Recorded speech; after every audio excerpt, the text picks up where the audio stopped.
Hi everybody, in this video we are going to discuss about the chapter called as human health and diseases. So today, for today's topic under human health and disease, we are going to discuss about the vectors, vectors and parasitic adaptations. Vectors and parasitic adaptations. We are going to deal with these two in this video. Vectors and parasitic adaptations. Okay, vectors and parasitic adaptations we are going to discuss. Okay, vectors and parasitic adaptations. Okay, vectors and parasitic adaptations we are going to discuss. Now here, before we talk about the vector and parasitic adaptations, throughout this chapter, human health and disease, we have to remember two words which are called as the pathogen, or this is the main word which we are going to contemplate, okay, which we are going to concentrate, pathogen.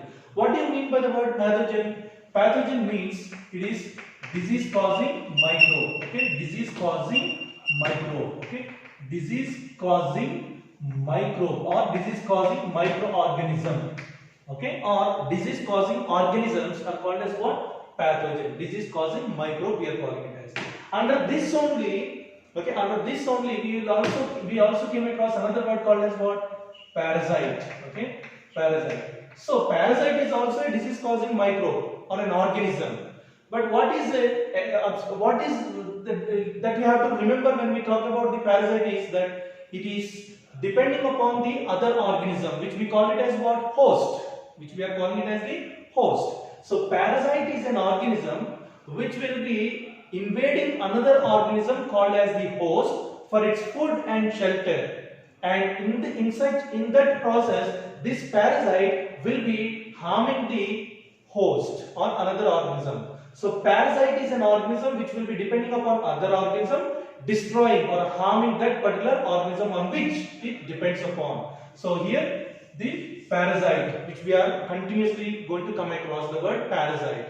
Okay, so again, what is parasite? It is an organism which depends upon other organism for its food and shelter, and during which this parasite can destroy that organism on which it is depending upon.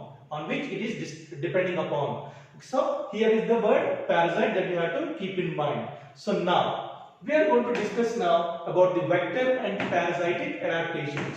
Now when we say, okay, the vector, what do you mean by the word vector in biology? We call it as the carrier. Okay, vector means carrier. It is carrying. Okay, it is carrying the disease causing organism.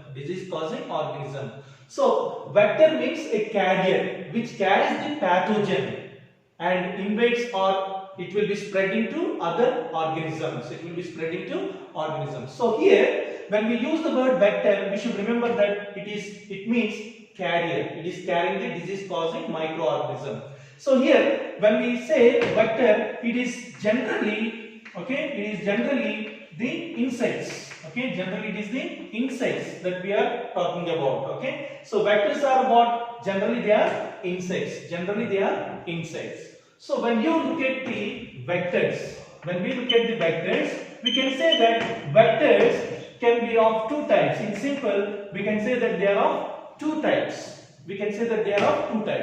One, we can say them as mechanical vectors. One, we can call them as mechanical vectors, and the other one we call them as biological vectors. Mechanical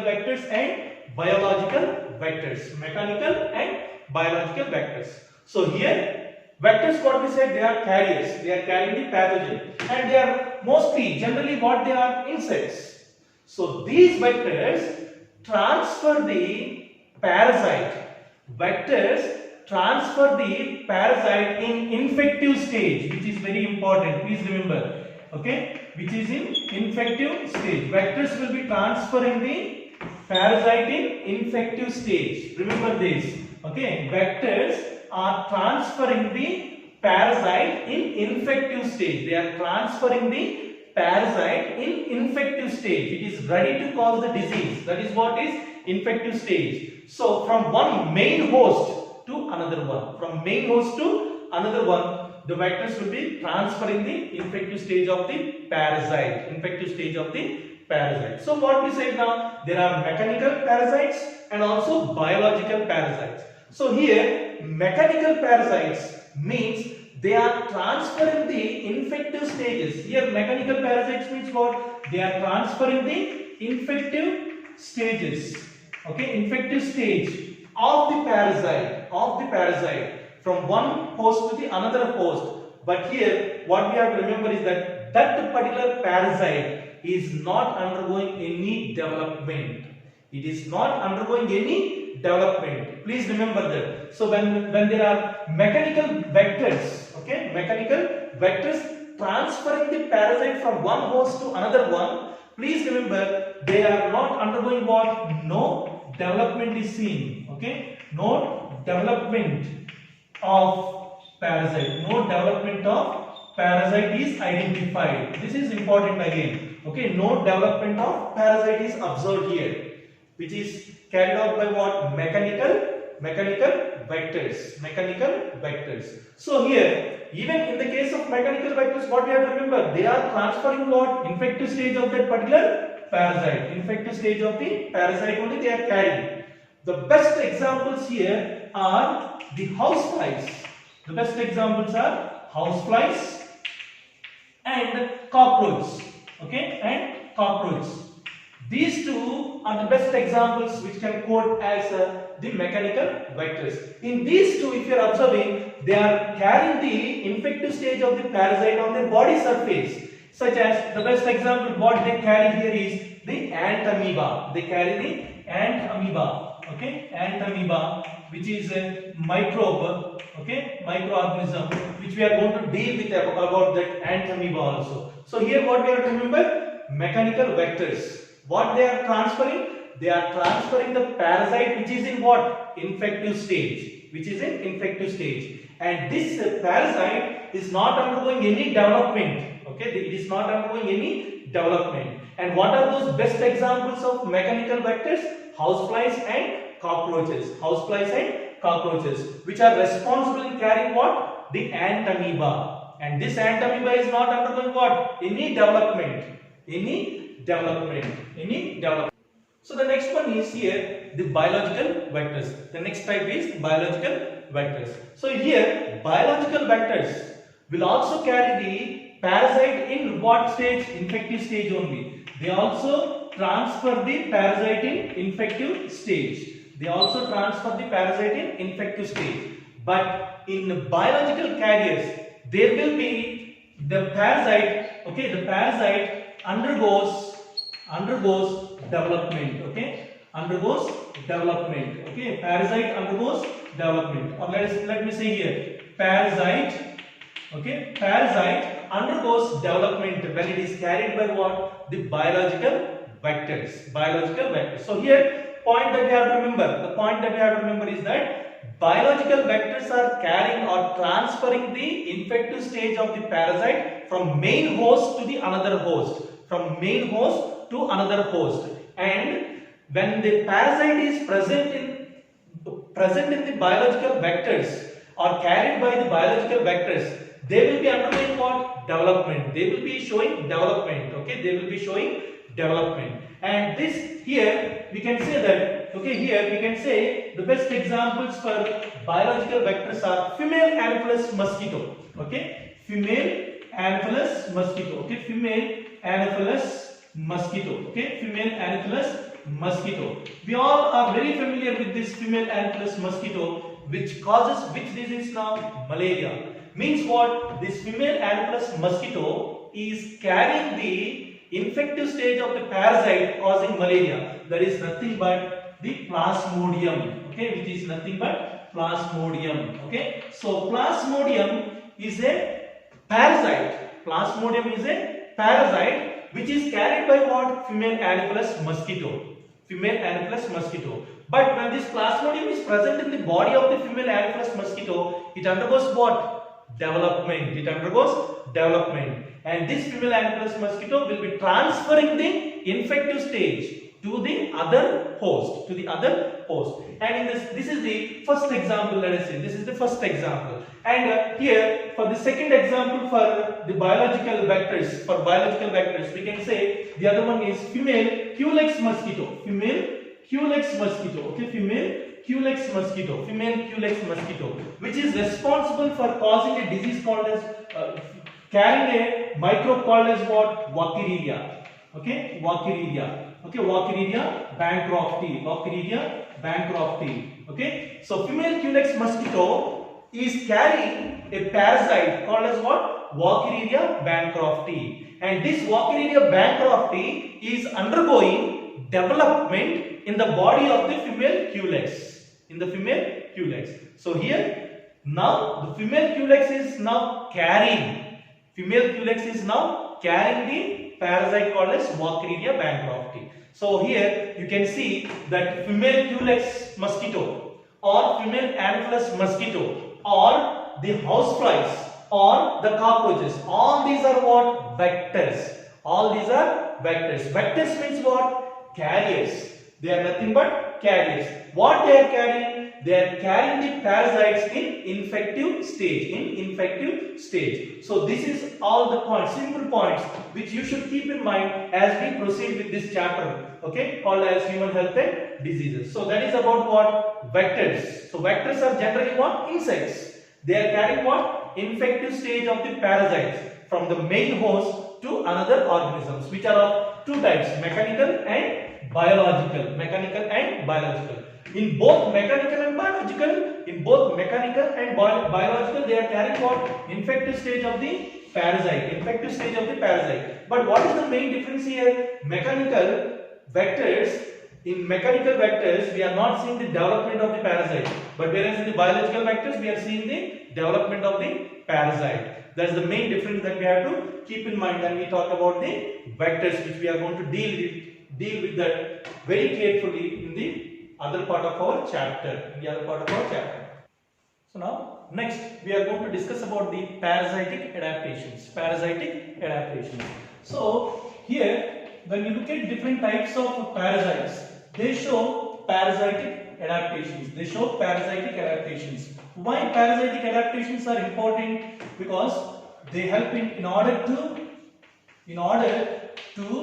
live in host. They should have some adaptations. They should show some adaptations. So now we are going to discuss about the parasitic adaptations. Different parasites will have different adaptations in order to live in the host. Why? Because even the host will try to target the parasite and try to destroy the parasite.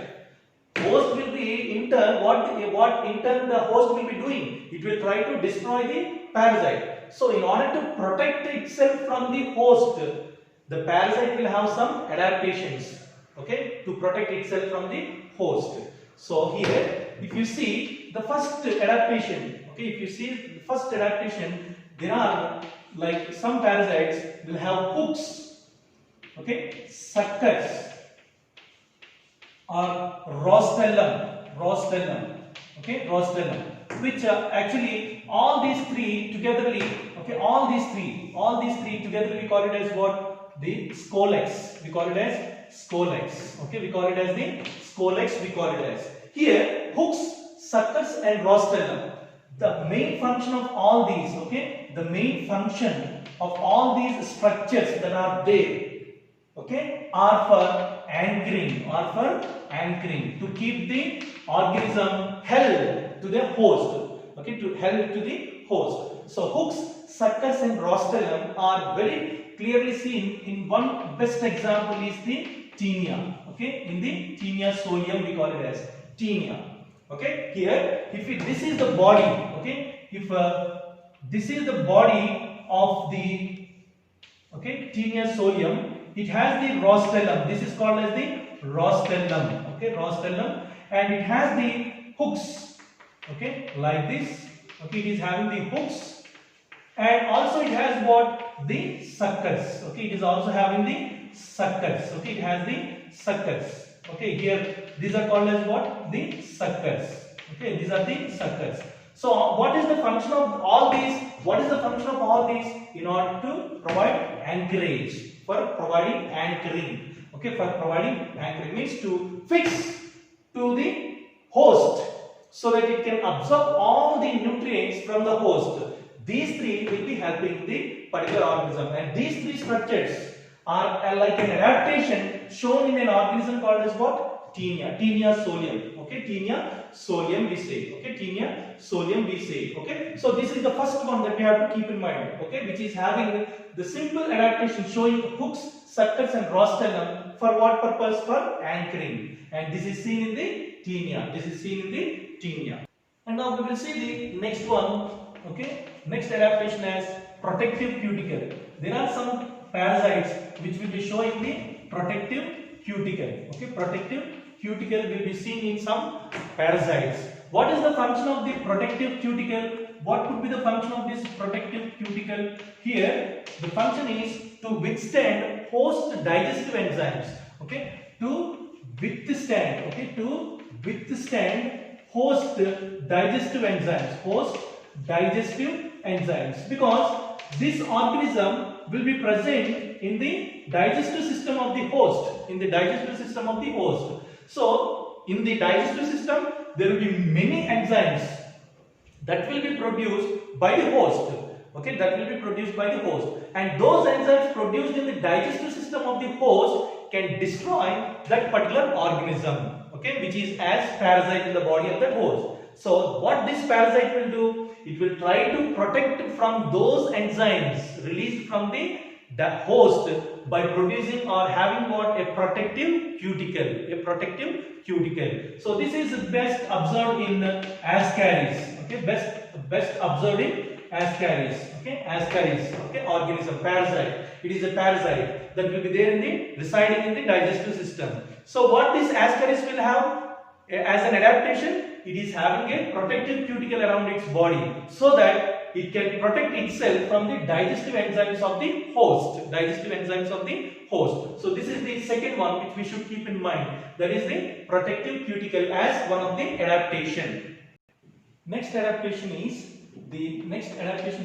that there are some parasites where they produce anti-enzymes. Okay, anti-enzymes. This is another adaptation shown by some of the parasites. So what is anti-enzymes? When an organism, when the host is producing enzymes to destroy the parasite, in turn this parasite will be producing anti-enzymes. Okay, anti-enzymes to neutralize the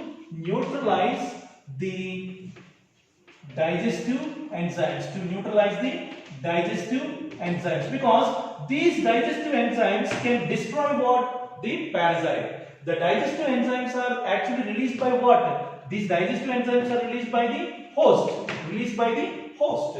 So these digestive enzymes can destroy what? The parasite. So that's why the parasite will be releasing anti-enzymes. The parasite is releasing the anti-enzymes and it will neutralize the digestive enzymes. It will neutralize the digestive enzymes. Means what? It is inactivating the digestive enzymes so that these enzymes cannot destroy the parasite. It cannot destroy the parasite. So this is another adaptation shown by the parasites to sustain, to survive in the host body, And another one is that there are some parasites which are showing another adaptation as obligatory anaerobes. Okay, obligatory anaerobes. Okay, obligatory anaerobes. What do you mean by obligatory anaerobes? They survive. Okay, obligatory anaerobes means they will be surviving in the lack of oxygen. Okay, lack of oxygen. Okay, lack of oxygen. There are some parasites which will be surviving in the lack of oxygen, means in the absence of oxygen they can survive. Very less amount of oxygen or there is no oxygen. In such conditions, these microbes can survive. Okay, these microbes can survive. So here what we are saying, obligatory anaerobes means there are some organisms or parasites where they will be surviving in the lack of oxygen. And please remember, if there is increase in oxygen, those parasites may die. Those parasites may die. So this is another adaptation that is shown by some of the parasites as what they will be surviving as what obligatory anaerobes. And here the best example, okay, the best example is ant amoeba, okay, ant amoeba, okay, ant amoeba and the Taenia, okay, and Taenia are again the best examples which are called as what obligatory anaerobes in the lack of oxygen, okay, in the lack of oxygen, and if the oxygen is increasing, they may poison them and they may die. And another one, okay, another one is the facultative anaerobes, okay, facultative anaerobes, okay, facultative anaerobes, okay, facultative anaerobes, okay, facultative anaerobes, facultative anaerobes. So what do you mean by facultative anaerobes?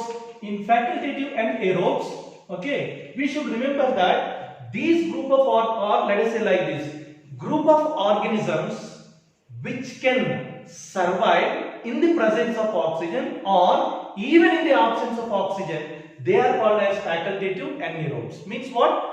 The group of organisms which can survive in the presence of oxygen and in the absence of oxygen also, they are called as facultative anaerobes. So if there is an organism provided with more oxygen, then it will try to survive in the presence of oxygen.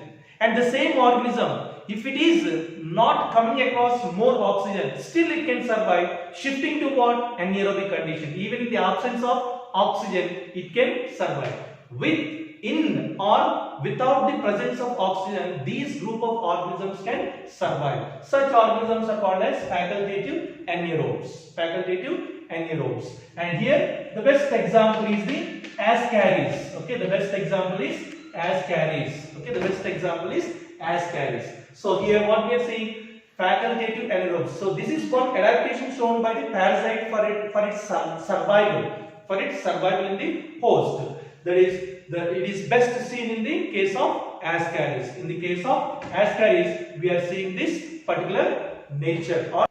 So here some more parasitic adaptations based upon their morphological and anatomical features. If you are seeing, the reproductive potential is high in case of Ascaris and Taenia. The reproductive potential is high in case of Ascaris and Taenia. And if you look at the Taenia, okay, if you are looking at the Taenia, they have proglatids, okay, they have proglatids which will be working as the reproductive structures, proglatids which will be working as the reproductive structures in Taenia, okay, will be working as reproductive structures in Taenia. So here first point is that reproductive potential is high in some parasites such as Ascaris and Taenia. And life cycle of endoparasites. We know what do you mean by endoparasites. Okay, endoparasites.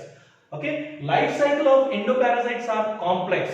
Okay, it is not just as same as the parasites which are there as ectoparasites. If you look at these endoparasites, they have a complex life cycle. Okay, complex life cycle. That is another point we have to keep in mind. And the next one is here, these parasites frequently change the antigen.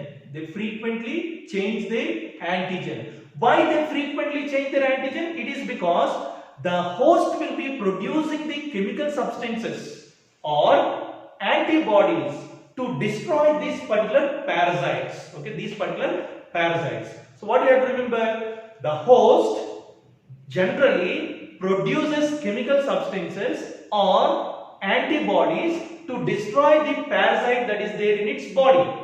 Here what are the examples? It can be a Plasmodium or HIV. So what these two organisms, when they are present in the body of the host, what they are doing? They are trying to change the structure of the antigen so that this antigen cannot be easily identified by the antibodies produced by the host immune system, So if see here, in simple we can say like this. Say suppose if this is the pathogen, parasite. If this is the parasite, here for first it may be having the antigen structure. Okay, the antigen structure like this.